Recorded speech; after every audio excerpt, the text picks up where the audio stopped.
안녕하세요. 연합인포맥스 윤영숙 특파원입니다. 오늘 소비자 물가 지수가 30년 만에 최고치를 경신하면서 3대 지수가 모두 하락했습니다. 우선 시황부터 보고 가겠습니다. 이날 인플레이션 우려가 커지면서 국채 금리가 크게 상승을 했습니다. 금리 상승으로 인해서 나스닥 지수의 낙폭이 상대적으로 컸는데요. 우선 다우 지수가 0.6%가량 떨어졌고, 그리고 S&P 500 지수는 0.82% 하락했습니다. 그리고 나스닥 지수는 0.66% 떨어졌습니다. 이날 유가가 3%가량 하락하면서 에너지 관련주도 3% 가까이 떨어졌습니다. 그리고 기술주가 1.68% 하락했고요. 통신, 소재 관련주도 모두 하락했습니다. 그리고 유틸리티, 필수 소비재, 건강 관련주는 상승을 했습니다.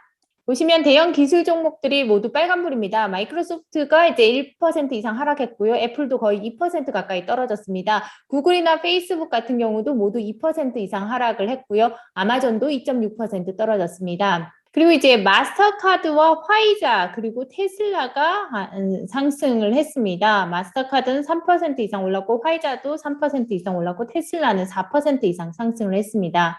일단 주목할 점이 이제 그 소비자 물가 지수가 10월 수치가 지금 전월 대비 6.2%로 거의 30년 만에 최고치를 경신했습니다. 이 같은 우려에 이제 국채 금리가 거의 10년물 같은 경우는 10bp 가량 상승을 하고 그리고 이제 주가 지수도 모두 하락을 했는데요.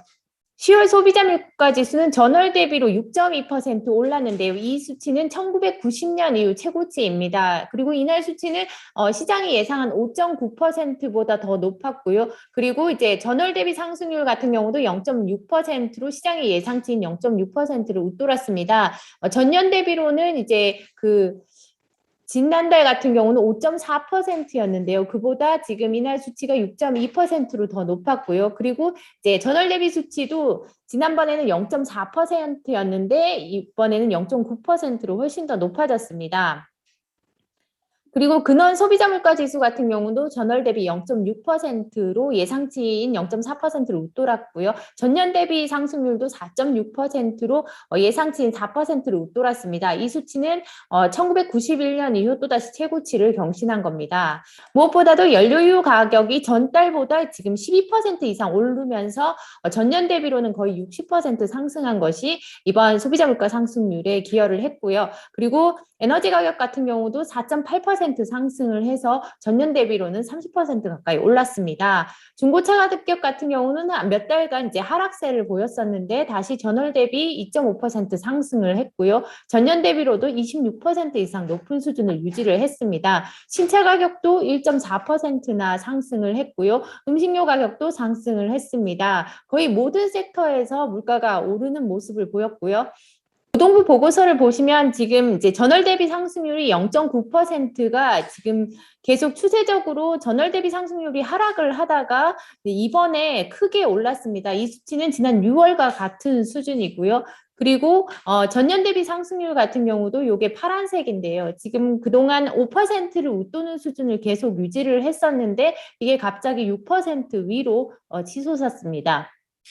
개별 종목 중에 기술주들이 크게 하락을 했었는데요. AMD가 6% 이상 하락하고 엔비디아가 4% 가까이 떨어졌습니다. 그리고 알파벳도 2%가량 하락을 했습니다. 반면 은행주들은 상승을 했는데요. BOA 같은 경우는 0.8% 올랐고 웰스파고는 0.9% 상승을 했습니다. 멘트 하나 보고 가겠습니다. 낸시 데이비스 창립자는 이런 얘기를 하고 있습니다. 이날 소비자 물가 지수는 그 연준의 목표치를 웃도는 또 한 번의 그런 인플레이션 지표가 나왔다라고 얘기를 하면서 이 인플레이션이 크게 오른 데는 공급망 이슈와 그리고 노동력 부족이 이제 한몫하고 있다라고 지적을 하고 있습니다. 그리고 만약에 인플레이션이 가라앉지 않는다면 연준이 훨씬 더 빠른 속도로 테이퍼링을 할 필요가 있고 그리고 금리를 인상할 필요가 있으며 이것은 주식과 채권 시장에 타격을 가할 것이라고 전망을 했습니다.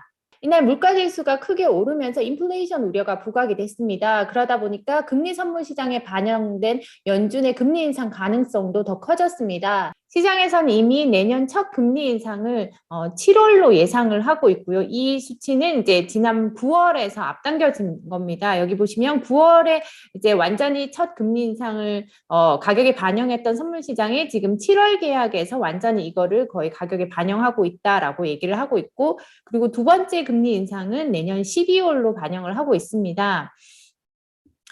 여기 보시면 이제 그 실효 FFR 금리가 지금 8bp에서 거래가 되고 있고, 그리고 7월물 계약 같은 경우는 27bp라고 합니다. 이 수준은 이제 25bp 가량을 이미 가격에 반영을 하고 있기 때문에 내년 7월에, 그러니까 내년 7월에 한 번의 금리 인상을 지금 시장에서 가격에 반영하고 있다는 의미이고요. 여기서 이제 이분은 내년 7월까지 금리가 인상될 가능성이 이미 80%에 달한다라고 얘기를 하고 있습니다.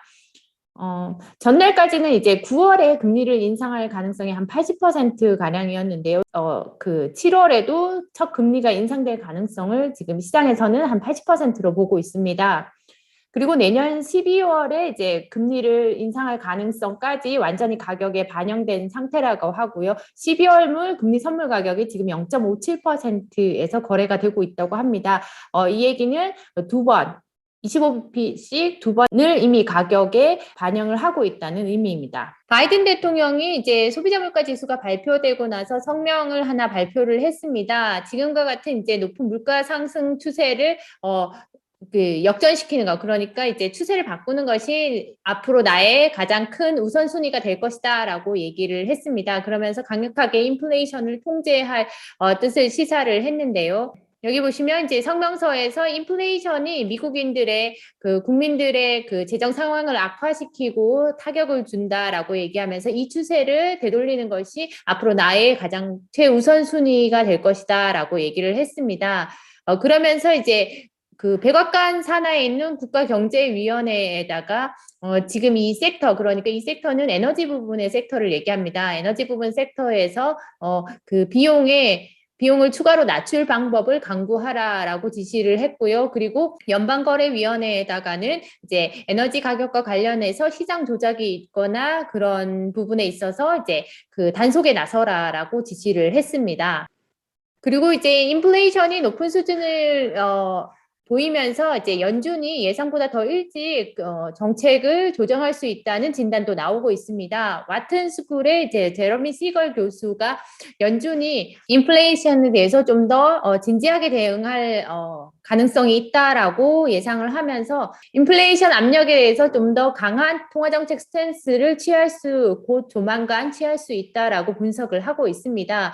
지금까지는 연준이 인플레이션에 대해서 그렇게 심각하게 받아들이지 않았다라고 얘기를 하면서, 하지만 연준이 정책 방향을 바꾸고 그리고 그것에 대해서 좀 더 심각하게 이것을 받아들인다고 한다면 그렇게 되면 주가에도 이제 범프 앞으로 이제 조정이 예상이 된다라고 경고를 하고 있습니다. 그러면서 이제 그 연준이 정책을 그러니까 정책의 스탠스를 바꿀 시점을 12월 회의로 예상을 했는데요. 연준의 12월 통화정책 회의는 지금 12월 14, 15일에 예정이 되어 있습니다. 그래서 그때쯤이면 아마 지금과 같은 물가 상승세가 계속되면 좀 더 이것을 예상보다 좀 더 심각하게 받아들인다면 아마도 테이퍼링 속도를 좀 더 높이고 그리고 금리 인상 속도도 높일 것으로 예상을 했습니다. 그 12월 중순 FOMC 회의 이전에 11월 CPI도 발표가 되니까요. 시걸 교수는 아마 연준이 11월 지표까지 확인하고 정책 노선을 결정할 것으로 예상을 했습니다. 그렇지만 10월 소비자 물가 지수가 지금 6%를 넘어섰는데 이 수치 자체가 고점일 수 있다는 분석도 나왔습니다. 최근에 그 벌크선 운임 지수가 한 그 10월 고점 대비 50%가량 하락을 했습니다. 그러면서 이거 자체가 이제 그 인플레이션의 선행 지표라고 하면서 BDI가 하락하고 있기 때문에 결국 소비자 물가 지수도 11월과 12월에 하락할 것이라는 분석이 나왔습니다. 여기 보시면 PNC 파이낸셜의 거스 파우처 이코노미스트가 한 분석인데요. BDI 지수 자체가 지금 하락하고 있는 게 그 경제에 있어서 과열된 일부 부분이 역전되고 있다는 어떤 신호일 수 있다라고 분석을 하고 있고요. 무엇보다도 이제 지금 이 같은 최악의 상황이 끝났을 수 있다는 신호일 수 있으며, 특히나 국제적으로 거래되는 상품 부분의 인플레이션이 끝났을 수 있다는 신호일 수 있다고 분석을 했습니다. 파우처 씨가 이렇게 분석을 한 데는요, 지난 1월에 이 BDI 지수가 2000이었습니다. 그런데 이 수치가 지난해 12월 기록한 1350포인트보다 훨씬 높아졌고요. 그리고 BDI 지수가 가파르게 오르면서 두 달 후 CPI 지수가 3월 CPI인데요. 이게 전년 대비 2.6%로 뛰었습니다. 그 이후에 BDI 지수가 계속 올라서 10월에 5,000을 넘어서면서 이 수치가 거의 10년 내 최고치를 경신했었습니다. 지금 여기 보시면 10월 7일에 5,650까지 상승을 했었는데요. 지금 이 수치가 2,805까지 거의 50%가량 하락을 했습니다. 그러니까 인플레이션 선행지표인 BDI 지수가 하락하고 있기 때문에 인플레이션 자체도, 소비자 물가 지수도 이제 하락을 할 것이다 라고 보고 있는데요. 특히나 이제 최근에 인플레이션 압력 자체가 공급망 버틀넥에서 왔기 때문에 이 부분이 이제 해운 운송 비용 자체가 낮아지고 있다는 것 자체가 어떤 보틀넥이 해소되고 있다는 신호로 보이기 때문에 이게 그 인플레이션을 둔화할 것이라고 보는 근거 중에 하나로 이제 지적이 되고 있습니다. 그렇지만 반면에 인플레이션 지표가 그렇게 둔화하는 신호는 보이지 않는다는 반대 이제 분석도 나왔는데요. 로욜라 대학의 손성원 교수가 이렇게 지적을 하고 있습니다. 특히나 이제 글로벌 공급망 자체가 노동력 부족으로 인해서 더 악화가 되고 있기 때문에 아직 완화되고 있다는 신호는 보이지 않는다. 특히나 임금 상승률이 가파르게 상승하고 있는 점을 주목할 필요가 있다고 얘기를 하고 있습니다.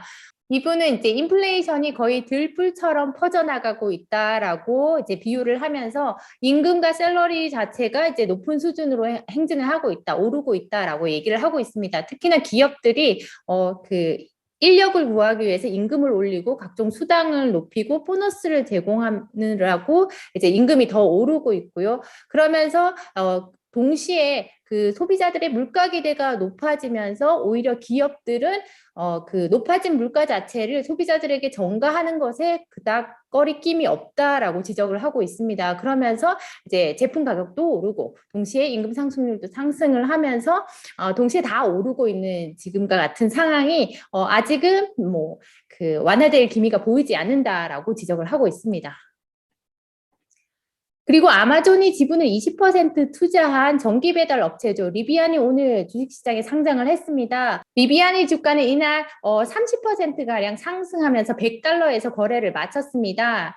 시초가 대비로 한 그 시가총액이 $910억 이것보다는 좀 낮아져서 시가총액은 $860억 마감을 했는데요. 이 시가총액은 GM과 거의 비슷한 수준입니다. 그리고 포드는 시가총액이 한 $770억 그 포드를 이미 앞지른 것으로 나왔습니다. 리비안 같은 경우는 아마존이 지분을 20% 투자한 것으로 알려졌고요. 그리고 포드의 지분도 12%에 달한다고 합니다.